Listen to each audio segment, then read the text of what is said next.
Tere! Mina olen Juhan Koppel, Rakett69 teadustoimetaja ja näitan teile, kuidas määrata seal tagaplaanil oleva Eesti lipumasti kõrgust. Ma ei tohi siit laua tagant lahkuda ning mul on kasutada 30 cm neoonlaud ning selline pehme mõõdulint, mis on küll 2-meetrine, kuid sellest pole kasu, sest nagu ma ütlesin, ei tohi ma laua tagant ära minna. Seega ei jää meil üle muud, kui määrata selle lipumasti kõrgus matemaatiliste meetoditega. Abiks on sarnaste kolmnurkade teadmine. Kirjeldan seda olukorda. Meil on põrandal lipp.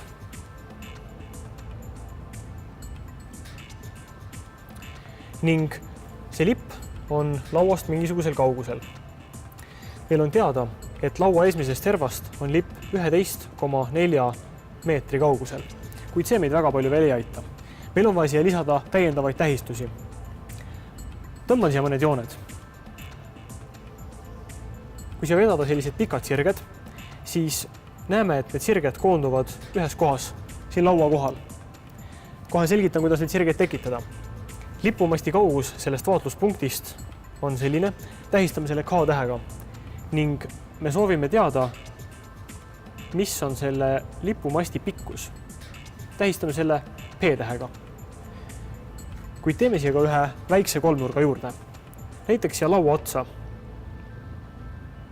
Mõõdame ära kauguse nende kahe sirge vahel ja tähistame selle P üle koma ehk siis P'-iga. Ja mõõdame ära ka selle kauguse siit ehk siis vaatepunktist kuni selle mõõdetud P'-ini ja tähistame selle kui K'. Miks niimoodi? Nimelt, siin on kujutatud sarnaste kolmnurkade teoreemi. Matemaatiliselt seletatakse neid niimoodi. Suurema kolmnurga suhe P jagada K on täpselt sama, mis väiksema kolmnurga suhe, ehk siis P' jagada K'. Ehk siis need kaks kolmnurka on sarnaste proportsioonidega.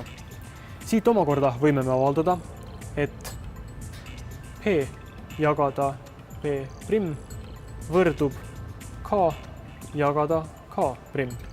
Ja seda teadmist saame ära kasutada selleks, et määratagi lipumasti kõrgus. Ja selleks, et leida vajalikud andmed, tuleb teha mõned mõõtmised. Õnneks on laua peal olemas laser. Ja selle abil saab kujutada suurepäraselt neid pikki kiiri, mis peavad minema siis lipumasti alla ning üles otsa. Selleks, et laser paremini paigal püsiks, kasutan statiivi. Ning statiivi panen selle laua servaga tasa, selleks, et mul oleks statiivi asukoht kindlalt teada.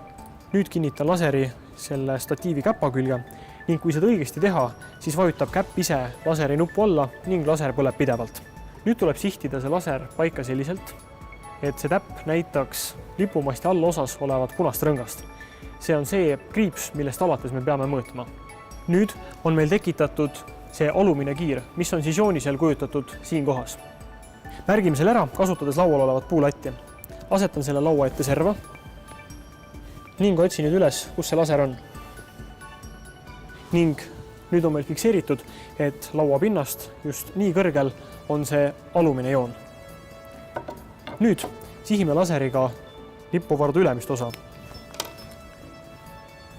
Lipumasti küsitud pikkus on arvestatud sellest alumisest rõngast kuni seal üleval oleva puukera alumise servani. Ehk siis sihime lipu varda kõige ülemist punkti, kus ei ole see puidust kera veel alanud. Nüüd on ka ülemine kiir, ehk siis joonisel kujutatud seesirge fikseeritud ning paneme ka selle puulati peale kirja. Hoian seda latti võimalikult sirgelt maapinna suhtes ning oluline on ka see, et see puulatt asuks täpselt sama kaugel laserist nagu enne. Laserit ma enne ei liigutanud ning see sama puust latt on samamoodi kohakuti laua esiservaga. Ja nüüd teeme sobiva koha peale märke. Laseriga märkimised on tehtud, asume mõõtmise juurde. Kõigepealt mõõdame ära nende kahe kriipsu vahelise kauguse. Saame selleks 214 mm. Meie joonisel on see tähistatud kui P', ehk siis suurus P' on 214 mm. Järgmine oluline suurus on K', ehk siis kaugus laserist kuni selle laua otsani. Laser pöördus selle statiivi käpa otsas, seega on meil vaja kaugust sellest vardast kuni laua servani. Selle mõõtmiseks kasutan pehmet mõõdulinti. Saan tulemuseks 740 millimeetrit, kuid siit tuleb lahutada ka selle puulistu paksus, sest praegu mõõtsime me kauguse statiivist kuni lauaservani, kuid tegelikkuses on mõõtmised tehtud lauaservast puidu paksuse jagu eemal olevate punktideni. Selle puidu paksus on 17 millimeetrit ja seega 740 tuleb lahutada 17 ja saame, et suurus K' meie joonisel on 723 millimeetrit. Järgmine oluline mõõt on K ehk siis see kõige suurem kaugus.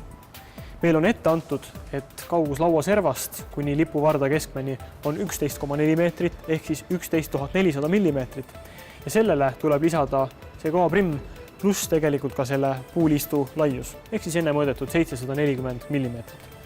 Saame K väärtuseks 11 400 pluss 740 on 12 140 millimeetrit ning meid huvitab suurus P, mida me hetkel ei tea, kuid kasutame selle arvutamiseks ristkorrutist. Nüüd saame koostada avaldise. P võrdub P' korda K jagada K'. Ja kalkulaatori abiga saame teada, et see suurus tuleb. P võrdub P' 214 millimeetrit korda K 12 140 millimeetrit jagada K' ehk siis 723 millimeetrit ning saame vastuseks lipumasti kõrguseks 3593 millimeetrit ja kuna vastust oodatakse sentimeetrites ja täissentimeetrites, siis ümardame selle lähima sentimeetrini, saame 359 sentimeetrit. See on ka vastus, mille esitame.